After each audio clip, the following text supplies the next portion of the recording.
नमस्कार मित्रों, आज हम सूर्य नमस्कार के बारे में जानेंगे और सूर्य नमस्कार हमारे लिए कितना उपयोगी है, इसको किस प्रकार से करें जिससे इससे पूरा लाभ हम ले सकें और इसको कम समय में स्वास्थ्य के लिए एक कुंजी माना जाता है। यानी कि सूर्य नमस्कार अगर आपने कर लिया तो शरीर की स्ट्रेंथ मेंटेन रहती है, पूरे शरीर की फ्लेक्सिबिलिटी मेंटेन रहती है, शरीर में ताकत बनी रहती है और जो सूर्य की ऊर्जा होती है वह हमें आसानी से मिल जाती है, ऐसा माना जाता है। अब सूर्य नमस्कार करने के फायदे ये हैं कि आपके शरीर पूरी तरह से फ्लेक्सिबल बना रहेगा, मजबूत बना रहेगा और आने वाले जो भी रोग हैं उनसे आपको लड़ने की क्षमता, रोग प्रतिरोधक क्षमता आपके शरीर में बनी रहेगी।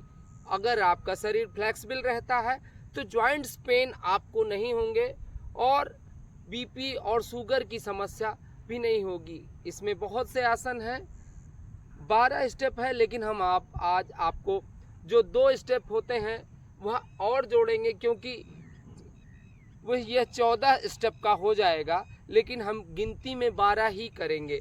आज देखेंगे किस प्रकार से और अब बात करते हैं कि सूर्य नमस्कार किसे नहीं करना चाहिए। अगर आपको हाई बीपी है और बहुत ज़्यादा मेहनत करने को मना किया गया है, किसी तरह की इंजरी हुई है और आपने सर्जरी हुई है, उसके बाद आप सूर्य नमस्कार, क्योंकि सूर्य नमस्कार में आपको ताकत लगती है और इसको करने के लिए शरीर की ऊर्जा खपत होती है। इसलिए अगर आप स्वस्थ हों और इस तरह की कोई समस्या ना हो, आगे फॉरवर्ड बेंडिंग, अगर आपके कमर में दर्द है, स्पाइन में स्लिप डिस्क है, तो भी यह सूर्य नमस्कार से बचना चाहिए क्योंकि आपको फॉरवर्ड बेंडिंग से और प्रॉब्लम हो सकती है। चलिए शुरू करते हैं सूर्य नमस्कार।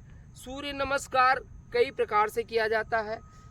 अगर आप सामान्य बिगनर हैं तो किस प्रकार से करेंगे, अगर आप अभ्यस्त हैं तो कितना हमें करना है। बहुत लोगों को सवाल होता है कि हमें सूर्य नमस्कार कितना और कब करना चाहिए। सूर्य नमस्कार हम थोड़ा सा आसन कर लें और प्राणायाम कर लें, थोड़ी सी ब्रीदिंग कर लें, उसके बाद करें तो ज़्यादा बेनिफिशियल होता है। चलिए क्या करना होगा, शुरुआत में हमें पहले शरीर को एक्टिव करना होगा। डायरेक्ट जाके आपको सूर्य नमस्कार नहीं करना, नसें खींच सकती हैं, कहीं भी क्रैम्प आ सकता है और हल्का पानी पी के जरूर रखें क्योंकि शरीर डिहाइड्रेट होता है, क्योंकि ऊर्जा ज़्यादा खपत होती है। तो क्या करना होगा, पहले हमें शरीर को एक्टिव करना होगा। अगर आप केवल सूर्य नमस्कार डायरेक्ट करना चाहते हैं तो दूसरे हाथ को एक्टिव किया, धीरे धीरे इसको हिलाएंगे और पैरों को धीरे धीरे हिलाया, झटकते हैं और ये दूसरे पैर को, फिर पूरी बॉडी को छोटी सी सांस भरेंगे और पूरी बॉडी को मूव करें तेजी से, जितनी तेज आप आसानी से कर सकें। रिलैक्स। ये हो जाने के बाद हमें क्या क्या सावधानियां करनी होती हैं वो हम शुरू करेंगे। सबसे पहले हमें ध्यान देना होगा कि सूर्य नमस्कार सुबह किया जाए, सूर्य की रोशनी में किया जाए, खुली हवा में किया जाए तो बहुत ही अच्छा होगा। चलिए शुरुआत करते हैं। प्रणाम आसन, ये पहला स्टेप किया जाता है, यानी कि आप हाथ को यहाँ लाएं, देखें, और सीने से इस स्टेप को समझें। लोगों को लगता है कि प्रणाम जो आसन है उसके क्या फ़ायदे हैं। आपको खूब तेज़ी से दबा के रखना है, प्रेशर देना है। इधर कंधे में, हाथ की हथेलियों में सारे एक्यूप्रेशर के पॉइंट्स होते हैं, सारे शरीर के पॉइंट्स होते हैं, वो आप दूसरे वीडियो में जाके देख सकते हैं, मैंने पूरा बताया हुआ है। ये प्रणाम आसन करेंगे। इसमें क्या करना होता है कि आपको तेज़ी से प्रेशर ऐसे हाथ ले आके, और पहला स्टेप ये रहता है, ठीक। फिर हस्त उत्थान आसन, यानी कि आपको श्वास भरते हुए धीरे धीरे हाथ को पीछे ले जाना, बस इतना। यानी आप शरीर को 2 डिग्री केवल आगे ले जाना है अगर कंफर्टेबल हैं। अगर एज ज़्यादा है तो, क्योंकि बहुत ज़्यादा बेंड करने से, क्योंकि आपकी कमर की फ्लेक्सिबिलिटी ना होने की वजह से प्रॉब्लम हो सकती है।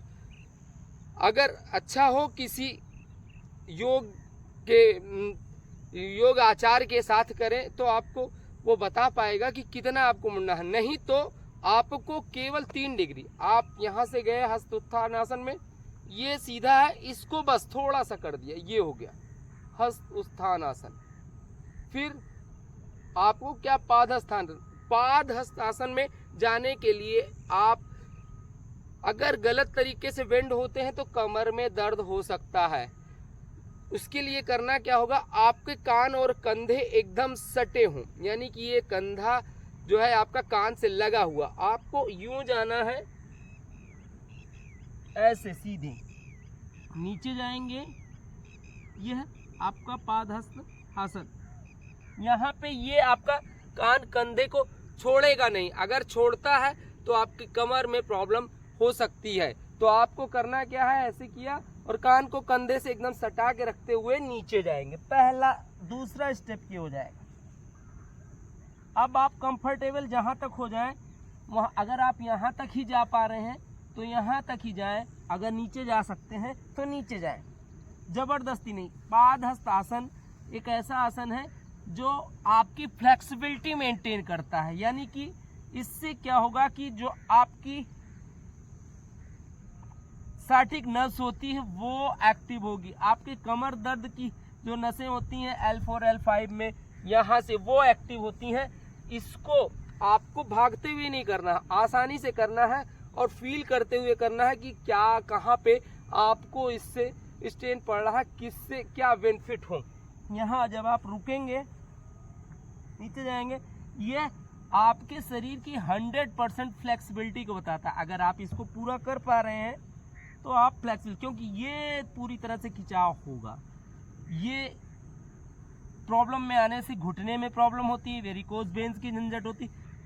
ये वेरिकोज अगर आपको नहीं है तो कभी नहीं होगा, अगर आप इसको प्रॉपर तरीके से करेंगे। उसके बाद ये आसन अब अश्व संचालन, पैर को पीछे ले, यहाँ पे कर लिया, पैर को पीछे ले जाके और इसको नीचे भी रख सकते हैं घुटने को, और ऐसे सीधा भी रख सकते हैं, लेकिन चेहरा आपका ऊपर होगा सामने की तरफ। फिर दूसरा, ये आ गए हम दंडासन में, एकदम जैसे धोबी का पाटा होता है, धोबी जैसे धुलता है, वह हो गया।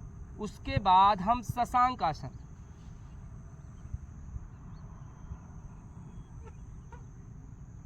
शशांक आसन से आपको शुगर में भी लाभ होगा, डाइजेशन में भी लाभ होगा। फिर श्वास भरे साष्टांग दंडवत, कुछ देर होल्ड करेंगे, फिर श्वास भरते हुए भुजंगासन,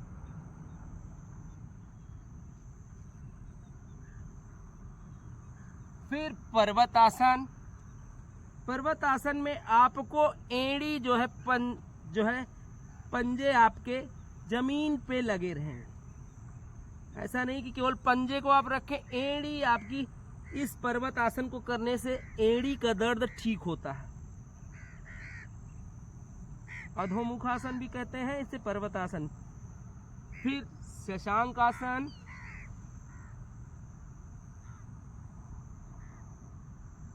अश्व संचालन, ऊपर को देखेंगे, फिर पादहस्त आसन में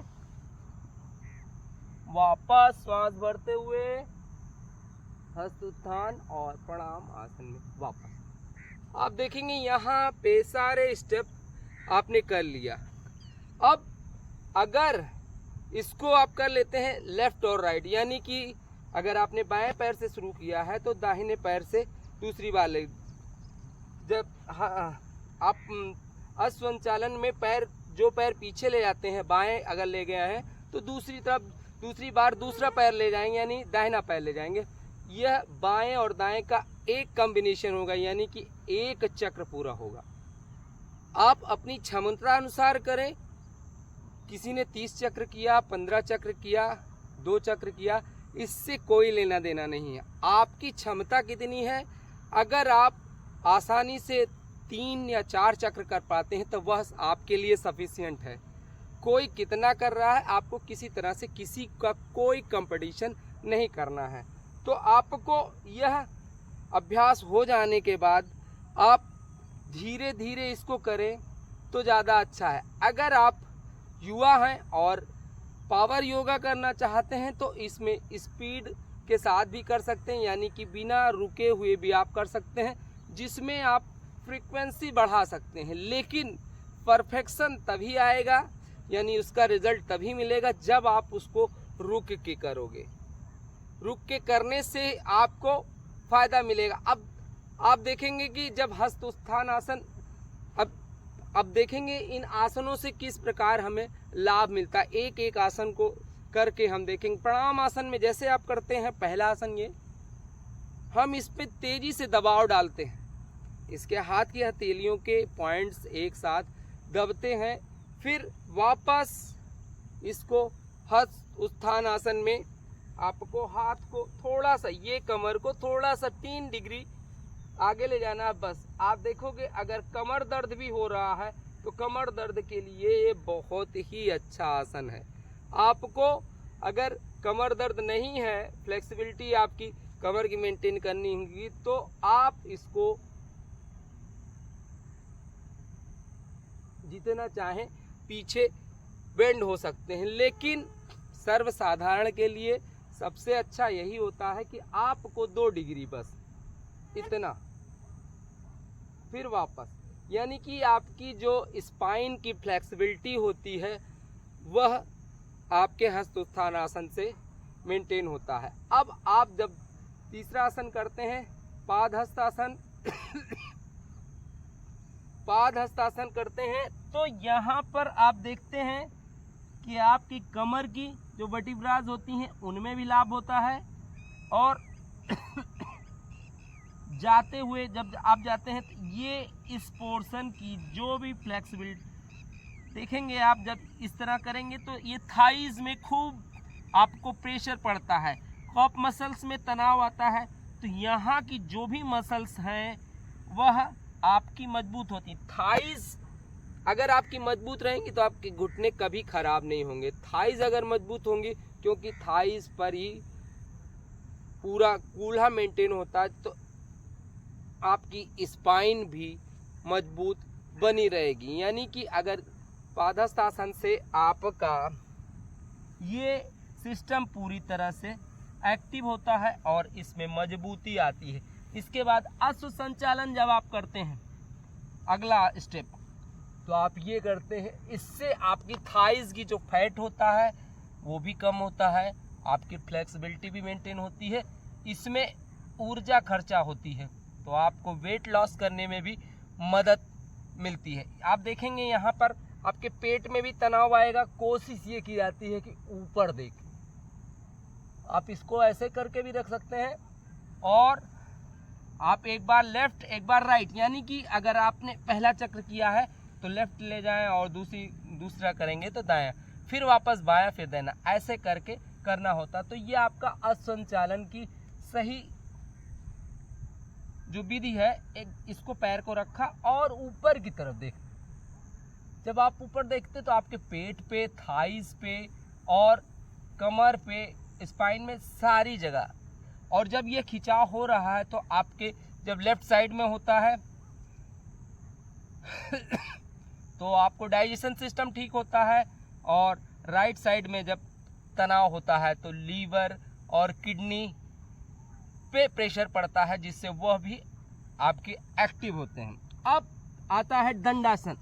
दंडासन जब करते हैं आप, तो आपके बाजू यानी कि जो कंधों की मजबूती है वो मेंटेन होती है, प्लस आपकी स्पाइन और थाइस तक, यानी कि जो नसें चढ़ती हैं या वेरिकोस वेन्स की प्रॉब्लम्स होती हैं वो नहीं होंगी अगर ये प्रॉपर तरीके से किया जाए। ये करने के बाद आप आते हैं शशांक आसन में। शशांक आसन से आपको जब आप करेंगे तो आप देखेंगे पेट पे और नाभि पे जो प्रेशर पड़ता है उससे आपका जो शुगर होता है वह मेंटेन होता है। बीटा कैरोटीन जो लैंगेंस होती हैं, यानी कि इंसुलिन का स्राव प्रॉपर तरीके से होने लगता है। यह हो जाने के बाद फिर आप साष्टांग दंडवत आते हैं। साष्टांग दंडवत में आप देखते हैं कि आपके 8 अंग शरीर के जमीन में लगते हैं। फिर आता है भुजंगासन। भुजंगासन आपके पेट के लिए उपयोगी है, कमर के लिए उपयोगी है, थाइस के लिए उपयोगी है, गर्दन के लिए और कंधे के लिए। यह उसके बाद फिर पर्वत आसन आते हैं। पर्वत आसन आपका जो है एड़ी के दर्द के लिए रामबाण इलाज है। अगर आपको एड़ी में दर्द होता है तो यह क्यों इसमें ध्यान देना होगी, आपकी एड़ी जमीन पे होगी, पंजे और एड़ी दोनों जमीन पे होगी, तभी आपको पूरी तरह से इसका लाभ मिलेगा। इसके बाद वापस फिर हम शशांक आसन पे आते हैं। अश्व संचालन, फिर पादहस्तासन, वापस हस्तोत्थानासन और ये प्रणामासन। इन सब आसनों को करने के बाद आपके शरीर में थोड़ा थकावट होगी तो आप शवासन जरूर करें। शवासन सीधा लेट जाएं आप और लंबी गहरी सांसें, पूरे शरीर को ढीला छोड़ दें। आप 2 चक्र या 3 चक्र कर लें। उसके बाद शवासन 25 सेकंड, 30 सेकंड या मैक्सिमम 2 मिनट का जरूर करें। उससे क्या है, शरीर की सारी रिकवरी वापस मेंटेन हो जाएगी। पूरे से लेटने के बाद आपको पूरे शरीर को ढीला छोड़ना है। पैर के पंजे, एड़ी, घुटने, thighs, stomach, breast, chest, shoulder, facial muscles and brain muscle. Only concentrate your breathe. आपको अपनी आने जाने वाली सांसों पे केवल ध्यान देना है और पूरे शरीर को ढीला छोड़ देना है। इससे क्या होगा, शरीर में जो भी थकावट होगी वह खत्म हो जाएगी और आप जो भी एक्सरसाइज यानी योग किए हुए हैं उसको स्टिमुलेट करेंगे, यानी उसकी ऊर्जा को आत्मसात कर लेंगे। फिर आप अगले आसन की तरफ बढ़ें या अपने दैनिक नियमित कार्यों में लगेंगे।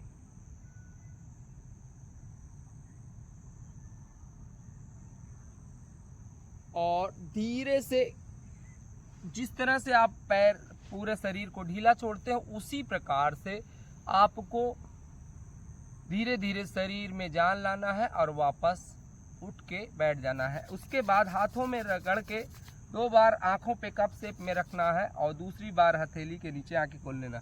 और क्योंकि आपकी ऊर्जा आपके हथेली में आ जाती है तो आपको क्या करना है, पूरे शरीर में हाथों को फेर देना है। इससे क्या होगा कि जो ऊर्जा आपके हाथों की वो पूरे शरीर में कहीं भी स्ट्रेस हो, कुछ भी तनाव हो, वह आपको पूरी तरह से ठीक हो जाएगा। यह सूर्य नमस्कार बहुत ही उपयोगी। आपने देखा कि सारी चीज़ें करके इसको कितनी बार करना चाहिए, ये अपनी क्षमता अनुसार करें, क्योंकि 1 चक्र 2 सूर्य नमस्कार होता है और इसको शुरुआत में 2-3 चक्र ही करें, फिर अपने क्षमता अनुसार बढ़ा सकते हैं। नहीं तो 3 चक्र सफिशिएंट होता है, यानी पर्याप्त होता है अगर आप अपनी एज की अनुसार करते हैं, क्योंकि हमें बहुत ज़्यादा करने से बहुत लाभ की आशा नहीं करनी चाहिए। अति सर्वत्र वर्जते। जिस भी चीज़ को बहुत ज़्यादा किया जाता है तो उसके लाभ के बजाय उसकी हानि होने लगती है। नमस्कार मित्रों, और वीडियो को ज़्यादा से ज़्यादा लोगों तक शेयर करें। अगर आपने चैनल को सब्सक्राइब नहीं किया है तो चैनल को सब्सक्राइब करें और उन सबके पास भेजें जो लोग स्वास्थ्य के प्रति सजग है और गलत तरीके से कर रहे हैं और सही कर भी रहे हैं, तो क्या गलतियां कर रहे हैं, बारीकियां जो हैं वह लोगों तक ज़रूर पहुंचाएं। नमस्कार मित्रों, जय हिंद।